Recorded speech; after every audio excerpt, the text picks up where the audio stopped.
لا تحسب أن الدين بعيد عن حب وحياة، وبهجرك للدين ستحيا تعشق ما قلبك يهوى، أو أن الأيام ستحلو وترى الدنيا شط نجاة. دينك بحر من آمال شط لجميل الأحلام، ليس الدين كما تخشاه ذا ممنوع ذاك حرام، فالإسلام جميل حقا هذا ليس هو الإسلام. كل أوامره تهدينا وتنادينا للخير، ينهانا عن كل طريق يأخذنا نحو الشر، فالله رحيم وحليم يدعو دوما للبر. كل أوامره تهدينا وتنادينا للخير، ينهانا عن كل طريق يأخذنا نحو الشر، فالله رحيم وحليم يدعو دوما للبر. halkani waa Hirsamo Tube Media. dhegeyste noqo mid la socda barnaamijkeena tixraaca tabihii islaamka. barnaamijkaasi waxaan kaga hadli doonaa taariikhii kala duwanaa ee islaamka uu soo maray, kana soco kana dhegeyso radio Hirsamo barnaamijkaasi oo dhameystiran. waxaad ku soo dhawaataan barnaamijkii tixraaca tabihii islaamka. waxaana maanta aan ku soo qaadanaynaa qiso taxana ah oo aynu kaga waranayno Xudayfa binul Yamaam. طلع البدر علينا من ثنيات الوداع، وجب الشكر علينا ما دعا لله داع. أيها المبعوث فينا جئت بالأمر المطاع، جئت شرفت المدينة مرحبا يا خير داع.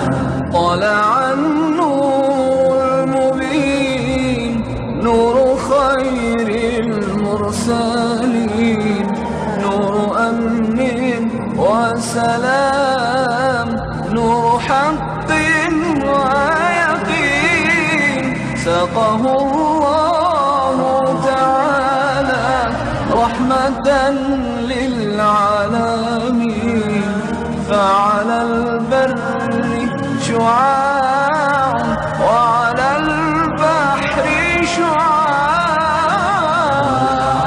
markii la soo gaaray dagaalkii Uhud, wuxuu Xudayfa dhex tiimbaday oo galay bartamaha dagaalka isagoo la socda aabihii.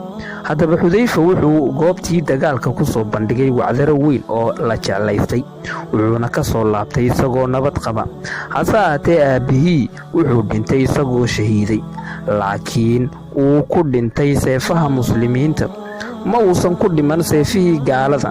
taasi laftirkeedana waxay ahayd sheeko xiiso leh.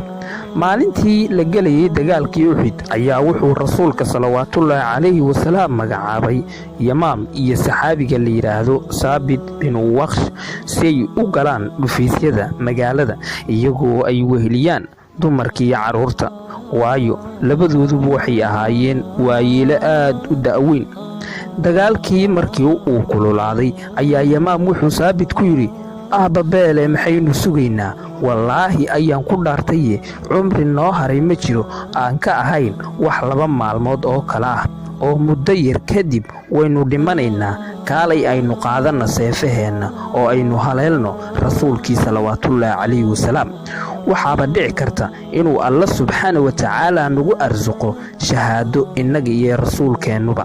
sidii ay ku aadeen goobtii dagaalkii kuna galeen dagaalka.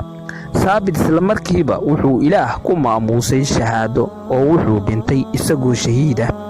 gaaladii ayaana dishay. hase ahaatee Yamaam waxaa isugu tagay seefihii muslimiinta iyagoo aynan garanayn. Xudayfa oo arkayay ayaa wuxuu lahaa, war waa aabbahay, laakiin ma jirin cid maqlaysay. sidiina ayuu si sare joog ahaan ugu dhacay goobtii dagaalka.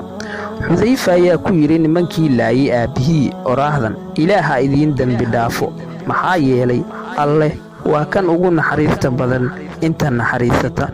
rasuulka salawaatullaahi calayhi wasalaam wuxuu jeclaystay inuu xudayfa siiyo diyadii aabbihii. xudayfana wuu ka cudurdaartay inuu qaato diyadaas, isagoo diyada aabbihii ku sadaqaystay muslimiinta. wuxuuna yidhi, aabbahay shahaadadii uu doonayey wuu helay, ilaahuw ka marag noqo in aan diyadiisa ku sadaqaystay muslimiinta. arrinkaas waxay xudayfa nebiga salawaatullaahi calayhi wasalaam agtiisa uga kordhisay sharaf iyo martabad weyn.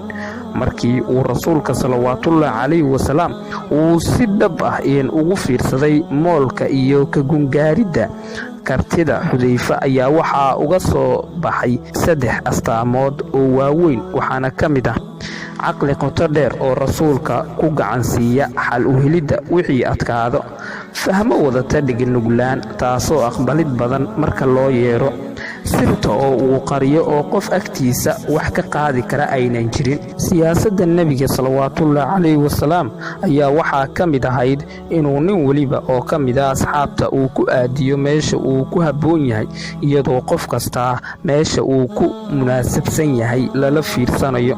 dhibaatadii ugu weyneed ee soo wajahda muslimiintii degganayd magaalada madiine ayaa waxay ahayd munaafiqiintii dhagarta badneed iyo yuhuuddii degganayd magaalada madiine iyo xulufadoodii oo isugu bahaystay sidii ay u dhagri lahaayeen nebiga salawaatullaahi calayhi wasalaam iyo asxaabtiisa.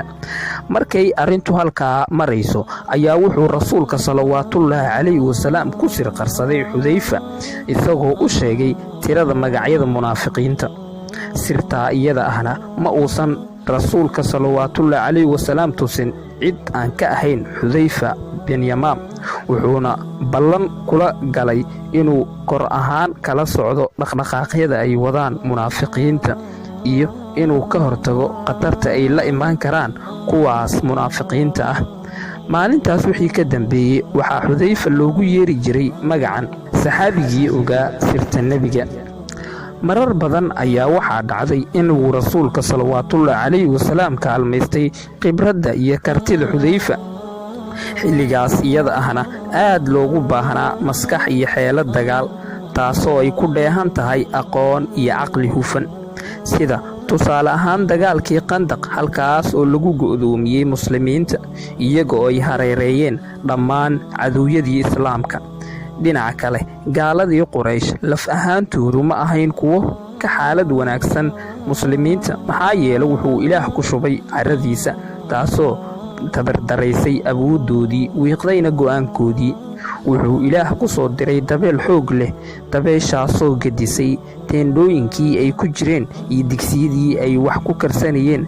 sidaa darteed wuxuu rasuulka salawaatullaahi calayhi wasalaam u baahday kartida iyo khibradda xudayfa, isagoo go'aan ku gaaray inuu u diro halka ay joogaan bartamaha ciidanka gaalada, weliba isagoo ku gabanaya mugdiga habeenkiisa. waana ka hor intuusan rasuulka qaadan wax go'aana. haddaba aan sheekada u dhaafno xudayfa si uu nooga waramo safarkii geerida qarka u saarnaa. wuxuuna xudayfa yidhi, waxaan habeenkaa ahayn kuwo saf u fadhiya. abuu safwaan iyo ciidankii la socday ee quraysh ahayd waxay taagnaayeen halka naga sareeya. لا تحسب أن الدين بعيد عن حب وحياة، وبهجرك للدين ستحيا تعشق ما قلبك يهوى، أو أن الأيام ستحلو وترى الدنيا شط نجاة. دينك بحر من آمال شط لجميل الأحلام، ليس الدين كما تخشاه ذا ممنوع ذاك حرام، فالإسلام جميل حقا هذا ليس هو الإسلام. كل أوامره تهدينا وتنادينا للخير، ينهانا عن كل طريق يأخذنا نحو الشر، فالله رحيم وحليم يدعو دوما للبر. كل أوامره تهدينا وتنادينا للخير، ينهانا عن كل طريق يأخذنا نحو الشر، فالله رحيم وحليم يدعو دوما للبر. hagaag waxaa halkaa inooga dhan qaybtii koowaad ee qisadii xudayfa binu yamaam oo si taxana aan idinkugu soo bandhigi doonno beejka rediyo hirsamo iyo sidoo kale youtubeka idaacadda. waxaadna ku dhex dhegaysan doontaan gudaha barnaamijka tixraaca tabihii islaamka.